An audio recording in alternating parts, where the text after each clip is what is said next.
Good morning students. Now we discuss about the screw gauge, its introduction, least count and zero error. Today we will discuss about the screw gauge.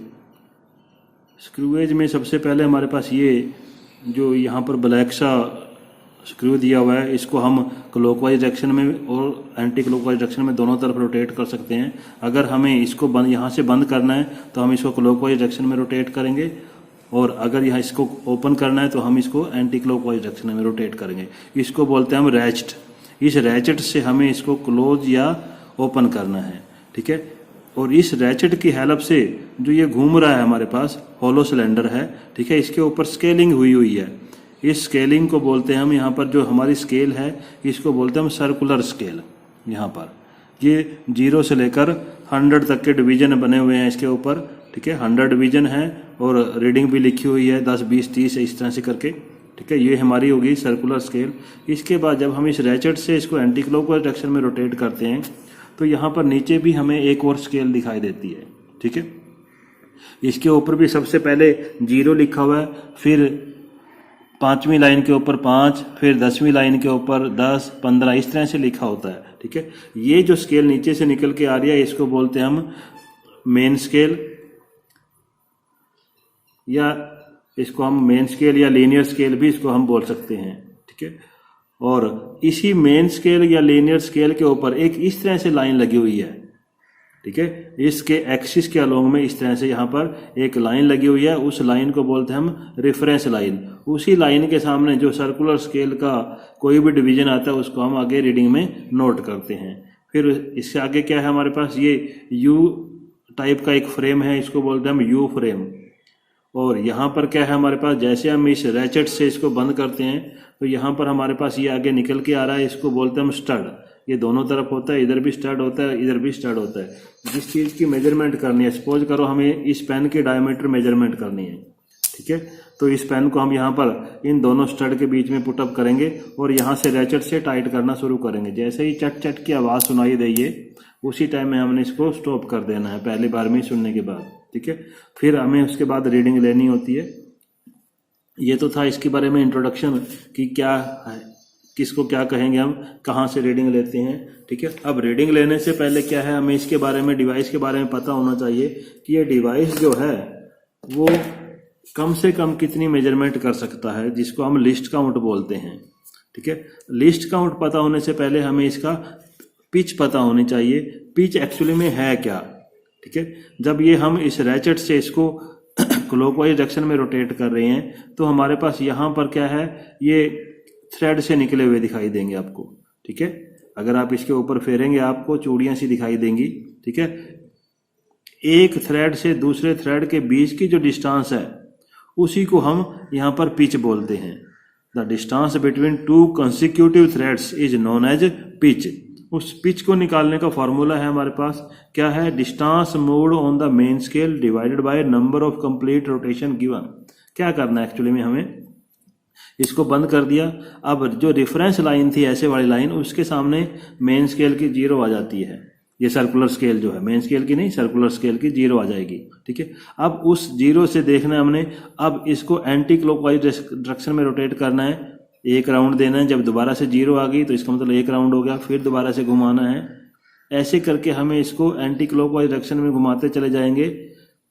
3, 4 या 5 count करके आपने rotation दे देने हैं। Suppose करो मैंने 4 rotation दे दिए यहाँ पर, ठीक है। जब हम इसको 4 रोटेशन देते हैं तो यहाँ पर ये रीडिंग किसकी होगी, यहाँ पर हमें क्या है, मेन स्केल जो है, नीचे आपकी लीनियर स्केल भी जिसको हमने कहा था, उसके 4 डिवीजन दिखाई दे जाते हैं। तो वो क्या हो गया, 4 mm, 4 मिलीमीटर। डिवाइड में हमने 4 रोटेशन दिए हैं इसको, ठीक है। डिवाइड हमने क्या करना है, जो रोटेशन दिए थे उससे डिवाइड कर देना है। तो पिच का फार्मूला था आपका, जितनी डिस्टेंस मूव हुई थी डिवाइड में 4, ठीक है। 4 से 4 कैंसिल होकर आपका ये क्या आ गया, पिच इसका आ गया 1 mm। अब लिस्ट काउंट का फार्मूला था पिच अपॉन में total number of division on the circular scale.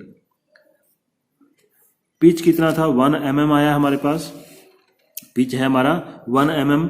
Divide में इसके ऊपर, जैसे मैंने अभी बताया था, सर्कुलर जो स्केल थी, सर्कुलर स्केल के ऊपर 100 डिवीजन है, 100 से हमने उसको डिवाइड कर देना है। ठीक है। तो 100 से जब हम इसको डिवाइड करेंगे, ये हमारे पास क्या आ गया 0.01 मिलीमीटर। ये इस डिवाइस का जो ये मेरे पास स्क्रू गेज है, ये आपका इसका लिस्ट काउंट आ गया 0.01, मीन्स ये डिवाइस 0.01 मिलीमीटर तक की मेजरमेंट को एक्यूरेटली कर सकता है। ठीक है। कुछ और स्क्रू गेज भी हो सकते हैं जो आपका बड़े भी हो सकते हैं, इसे थोड़े से बड़े साइज में हो सकते हैं, वो ज़्यादा डायमीटर तक की किसी भी ऑब्जेक्ट को मेजरमेंट उसकी कर सकते हैं। ठीक है। ये छोटे वाला है, इससे छोटा भी हो सकता है, ये 15 mm का है, 15 mm तक का मेजरमेंट कर सकता है, कुछ 10 mm के भी होते हैं। ठीक है। यहाँ पर हमें एक थोड़ा सा ये देखना है लिस्ट काउंट निकालते वक्त कि total number of division on the circular scale के ऊपर जितने डिवीजन है उससे हमें पिच को डिवाइड करना है। कुछ ऐसे भी हैं स्क्रू गेज जिनमें जो डिवीजन हैं वो 100 ना होकर 50 हो सकते हैं, तो हमने पिच को फिर 50 से डिवाइड करना है। ठीक है। तो वो उसके हिसाब से आपका लिस्ट काउंट निकल जाएगा, लेकिन इसमें हमारे पास क्या है 100 था, इसलिए हमने उसको 100 से डिवाइड किया है। तो ये तो आपका लिस्ट काउंट हो गया। अब लिस्ट काउंट जानने के बाद हमें क्या पता होना चाहिए, इसके बारे में हमें एरर का पता होना चाहिए कि इस डिवाइस में कोई एरर तो नहीं है। ठीक है। हम कैसे करते हैं, इसको रैचेट से कंप्लीट बंद कर देते हैं, यहाँ पर आवाज़ आने शुरू हुई। अब हमें ये देखना है कि भाई जो रेफरेंस लाइन थी, इस तरह की रेफरेंस लाइन जो है इसके ऊपर बनी हुई है मेन स्केल के ऊपर नीचे, ठीक है, उस रेफरेंस लाइन के सामने जो सर्कुलर स्केल है, उस सर्कुलर स्केल का कौन सा डिवीजन आ रहा है। अगर रेफरेंस लाइन के सामने जो रेफरेंस लाइन बनी हुई थी, अगर उस रेफरेंस लाइन के सामने मान लो ये रेफरेंस लाइन बनी हुई है, इस रेफरेंस लाइन के सामने ये आपकी क्या हो गई सर्कुलर स्केल होगी। ठीक है। इस रेफरेंस लाइन के सामने अगर सर्कुलर स्केल का 0 आता है, सर्कुलर स्केल का 0 आ गया इसके बिल्कुल सामने लाइन के सामने, अगर ये 0 आ जाता है तब हम कहेंगे इसके अंदर नो एरर या नील एरर है, तब इस स्क्रू गेज के अंदर कोई एरर नहीं है। ठीक है।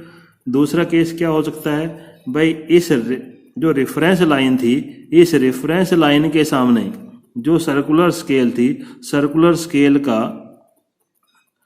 0 ना आकर 1 2 3 4 5, ये यहाँ पर मैं 10 कर देता हूँ, ये 1 2 3, ये यहाँ पर 0। ठीक है। यहाँ हमारा 0 है, इसके सामने रेफरेंस लाइन के सामने अगर 0 से ऊपर बढ़ते हुए नंबर आ रहे हैं, मतलब 0 के बाद 1 2 3 4 5 10 20 इस तरह के कोई नंबर इस रेफरेंस लाइन के सामने आ रहे हैं, तो हमारा जो एरर होगा वो क्या होगा, एरर वो पॉजिटिव एरर होगा। अगर इस रेफरेंस लाइन के सामने 0 से ऊपर के 1 2 3 4 5 10 20 इनमें से कोई नंबर आता है तो हमारा एरर कितना होगा, इस स्क्रू गेज के लिए पॉजिटिव एरर होगा। ठीक है। उस पॉजिटिव एरर, ये तो हमने उसका साइन निकाल लिया कि पॉजिटिव एरर है। ठीक है। अब वो पॉजिटिव एरर होगा कितना, सपोज करो इस रेफरेंस लाइन के सामने 5 डिवीजन आ रहा है, इस रेफरेंस लाइन के सामने सर्कुलर का 5 डिवीजन आ रहा है, तो हमें क्या करना है 5 नोट कर लेना है, इनटू में इस डिवाइस का जो लिस्ट काउंट था कितना था 0.01। ठीक है। तो ये आपका मल्टीप्लाई कर दिया आपने 0.01 से, तो मल्टीप्लाई करके कितना आ गया 0.05। ये 0.05 mm जो आया है ये आपका क्या आ गया, ये इस डिवाइस का पॉजिटिव एरर हो जाएगा, ये इस डिवाइस का पॉजिटिव एरर हो जाएगा। कब, अगर इस रेफरेंस लाइन के सामने सर्कुलर स्केल का 5वां डिवीजन इसका आ रहा होगा। ठीक है। अगर 10 आ रहा होगा तो क्या करेंगे 10 इंटू में 0.01। ठीक है। तो ये आपका 0.1 mm हो जाएगा। जितना भी डिवीजन होगा उस डिवीजन को आपने लिस्ट काउंट से मल्टीप्लाई कर देना है, वो आपका एरर निकल जाएगा। पहले साइन निकालने का बता दिया था मैंने कि भाई अगर 0 से बढ़ते हुए नंबर 1 2 3 10 20 इनमें से कोई आ रहा है, ठीक है, तो पॉजिटिव एरर होगा। और दूसरा क्या होता है हमारे पास इसका नेगेटिव एरर। अगर इस रेफरेंस लाइन के सामने, अगर रेफरेंस लाइन के सामने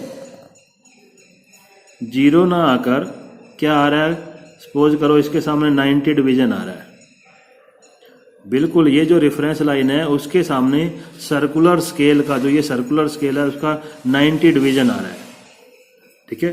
तब हमारा जो एरर होगा वो कैसा एरर होगा? नेगेटिव एरर होगा।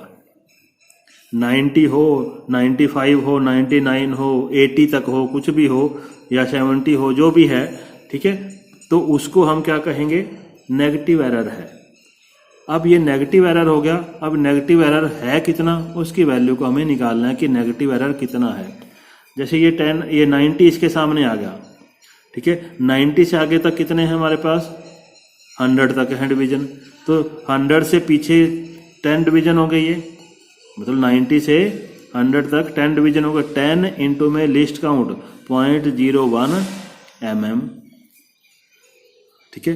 तो ये जितना डिवीजन था, ठीक है, जैसे 90 आया, 90 से 100 तक 10 डिवीजन हो गए। अगर 95 होता तो 5 डिवीजन हो जाते। तो 10 इंटू में 0.01 mm आ गया। इसको हमने मल्टीप्लाई कर दिया तो ये कितना आ गया? 0.1 mm, मतलब 0.1 mm इसका कितना क्या आया है? ये नेगेटिव एरर आ जाएगा, ठीक है।